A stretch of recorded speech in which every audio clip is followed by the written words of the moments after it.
Welcome to Chase Talks. My name's Chase. Today we're going to be doing something new for the first time that I haven't done before. And what we're going to be doing is we're going to be doing an opening of Star Wars X-Wing's Fang Fighter Expansion. Now, as you can see, I have one in the box sitting right here, and then I have one out of the box sitting right there. I actually purchased two of these expansions just over this past Black Friday. So what I did before we started recording was I went ahead and opened one and laid out everything that comes out in it right here and put it on the stand. So we'll take a look at that in a second. And then I have the second one still in the box sitting right here, which I'll open later, kind of separate from this video. I'm sorry if I sound nasally, by the way. I am sick or getting over a cold, which is why there wasn't a video posted yesterday. And I did record a video yesterday, but it was bad. Let's just leave it at being bad. That video, I don't know what I'm gonna do with that video. That video is bad. But not only did I just want to record an opening of this ship, I wanted to go a little bit deeper than that. So I'm also going to get into the lore of the Fang Fighter and what the Fang Fighter is and where exactly it comes from. Now, the Fang Fighter, as we can see right here, out of the stand, I can take it off the peg and still have it there so we can get a little bit better look at the Fang Fighter. Now, the Fang Fighter was the fighter of the Mandalorian Protectorate, and this does actually turn, just like it does. The Mandalorian Fighter was first introduced in the 10th edition of the Canon novel, and at the exact same time was also introduced into the Star Wars Rebels TV show. So two things involving Canon right there. Now, the Mandalorian Protectorate was led, or spearhorned, by Fen Rao, who was the leader. He was also leader of the Skull Squadron during the Clone Wars. A really cool addition to the Scum faction.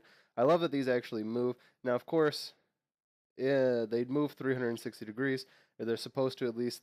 So I'm going to go ahead and place this guy back on the stand. You might see a couple cuts here and there. If you do, it's because I am getting over being sick. Let's put this back on the stand. Kind of gently. Let's see. Put this closer up to my face, because I have a fear of breaking it. There we go.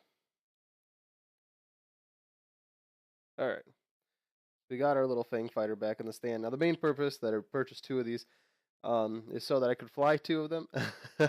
I'm planning on flying two of these. So let's get into the cards. So our card here, our first one is for Fen Rao, and he is Skull Leader. It says, while defending or performing, or while you defend or perform an attack, if the attack range is 1, you may roll an additional die. Really cool. You can see at the bottom for attack and defense, he has 3 die on attack and 3 die in defense. So this would allow him to add an additional die to one of those. Added onto his 4 hull, which is nice, especially because none of these Fang Fighters actually have any shield. All of the Mandalorian fighters also have Concordia face-off, which is really fitting, especially because Concord Dawn was the planet where you first see them, and Concordia was the moon that the Mandalorians were exiled to, that we see in the Clone Wars. And this says, while you defend, if the attack range is 1 and you are in the attacker's front arc, change 1 result to an evade result. So it gives you a little bit extra security on defense, especially if you get right up there in the front arc with Fen Rao or really any of the Mandalorians. You can see that all the Fang Fighters, we'll see as we flip through, have the focus action, the lock action, a linked action from barrel roll into a red focus, and then a boost into a red focus. The next one that we see here is Old Terra, who is a Mandalorian mentor. He also has Concordia face-off, like they all do. At the start of the engagement phase, you may choose one enemy at range 1. If you do, and you are in its front arc, it removes all of its green tokens. Really good for removing focus. So Fen Rao is our 6, and he is our 5. Which is cool there. I'm just making sure that this is all in the frame. Our next pilot, which is our skilled commando, Cad Solus. After you fully execute a red maneuver, gain 2 focus tokens. Really good. It gives that extra focus to him. The next one we see here is Joy Rickoff, which is our Skull Squadron Ace, another 4 initiative, just like Cad Solus here. It says, while you perform an attack, you may spend 1 energy from an equipped torpedo upgrade. If you do, the defender rolls 1 fewer defense dice. So really cool, even if you don't want to use it. So this does come with the ion torpedo in this expansion. If you don't want to use the ion torpedo for the ion torpedo, or even if you equip proton torpedoes, it allows you the ability to expend that charge just to help your defense, which is pretty cool. It gives you that extra defense capabilities if you don't want to use that for offense. Then we have our 2 generics, which is our Skull Squadron Pilot and our Zealous Recruit. Both of them do have the Concordia face-off, which is pretty cool, but they are our Initiative 1 and Initiative 4 pilots, and we can see that they all have 4 hull as well. So those go through all of our pilots. Now we see that there are our 2 kind of pre-built things. It's kind of weird though.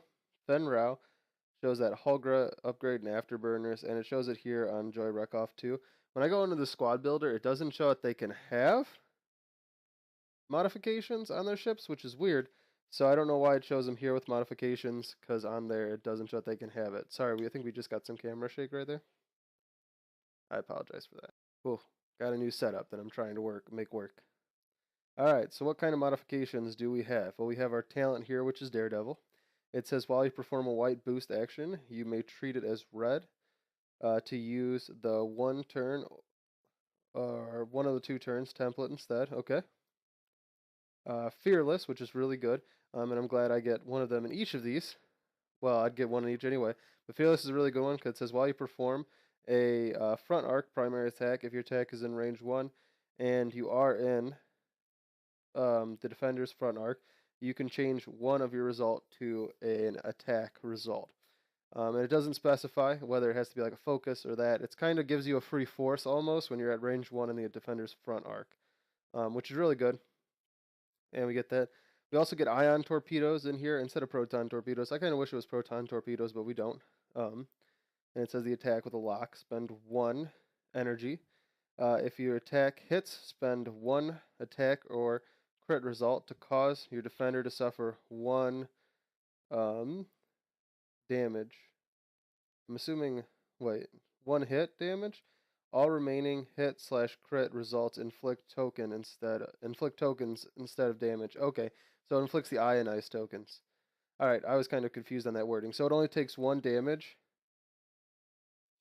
And then all the rest of the hit results don't actually count as damage, they count as ionizing. And the last one we got here is Afterburners, which is after you fully execute a speed 3 to 5 maneuver, you may spend 1 charge to perform a boost action even while stressed, which is pretty cool. So that's our Mandalorian Fang Fighter. You can see the move dial right there if you want on the cardboard that's been kind of sitting there to the side. So there are all of our moving maneuvers on there. We get everything. Of course, no shield tokens comes with this because none of the Mandalorian fighters are actually ships that can be shielded. But I hope you enjoyed this little deep dive into the, not very deep, this little dive into the history and the lore of the Mandalorian Fang Fighter and into its upgrade cards. And thanks for watching. Remember to rate the video, comment the video, and subscribe so you never miss another episode of Chase Talks. Until next time, this is Chase, signing off.